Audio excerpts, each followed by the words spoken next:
होइपारे वर्षा चाषींकर दुख सरिबार ना धरुनी वर्षा कमुनी बिलरे फसल उजुड़ी पड़ी पानी भितरे तेबे आजिठारु वर्षा प्रकोप कमिबा नहीं आकलन करा जाउची मात्र आगो पुणी वर्षा आसीबा नहीं मध्य चर्चा हेउची।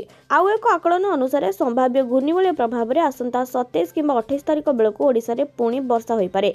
जदि आकलन सत्य हुए तेबे चाषी कूल पई पुणी विपद बढ़ी पारे। गत 2 दिन हेबो नयांत करि देइची अदिनिया वर्षा सीधा आक्रमण करिची भात हांडी को। तेबे दक्षिण ओडिशा उपकूल जिला और पार्श्ववर्ती अंचल रे चाषी कूल मेरुदंड भांगी पड़िची। हजार हजार हेक्टर जमी रे बिल रे पड़िची पाचिला धान। बिल रे कटा होई पड़िथिबा धान को देखि चाषी कांदुचंती।